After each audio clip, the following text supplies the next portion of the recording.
Hello friends, అందరూ ఎలా ఉన్నారు? సంక్రాంతి ఎలా చేసుకున్నారు? మేమైతే బాగానే చేసుకున్నామండి. ఇయర్ అయితే హస్బెండ్కి లీవ్ శాంక్షన్ అవ్వలేదు, సో అందుకని చెప్పి ఇంకా ఊరైతే వెళ్ళలేదు. సో హస్బెండ్ ఉండే దగ్గర అయితే సెలబ్రేషన్ అయితే జరిగింది. చాలా అంటే చాలా చక్కగా జరిగింది. మీరుండే దగ్గర ఇంకా చక్కగా జరిగి ఉంటుందని నేను అనుకుంటున్నాను. ఎందుకంటే విలేజ్ వైబే వేరు, ఫ్రెండ్స్ అండ్ రిలేటివ్స్ ఫ్యామిలీ మెంబర్స్తో.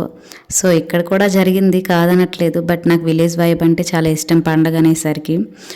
అందరూ ఎలా ఉన్నారు? వీడియో విషయానికి వస్తే నేనైతే మీషోలో బ్యాంగిల్స్ అయితే పర్చేజ్ చేస్తాను. చాలా అంటే చాలా నచ్చాయి. పర్సనల్గా నాకు ఇవంటే చాలా ఇష్టం అండి. సో అందుకని చెప్పి బిలో 200లో పర్చేజ్ చేస్తాను. మీకు కూడా కావాలి అని అనుకుంటే డిస్క్రిప్షన్లో లింక్ ఇస్తాను. ఎవరైతే డీసెంట్ లుక్ని క్రియేట్ చేయాలనుకుంటున్నారో ఈ బ్యాంగిల్స్ అయితే నేను వాళ్ళకి ప్రిఫర్ చేస్తాను. నాకు పర్సనల్గా చాలా ఇష్టము. అండ్ అలా బిలో 200లో వచ్చాయి. ప్యాకింగ్ అయితే చాలా బాగుందండి. దీనిలో 12 పైస్ వచ్చాయి. Multiple colours, dark colours and అలాగే లైట్ షేడ్స్ కూడా ఉన్నాయి. చాలా బాగున్నాయి బ్యాంగిల్స్. కావాలనుకుంటే డిస్క్రిప్షన్లో లింక్ ఇచ్చాను. Bye friends.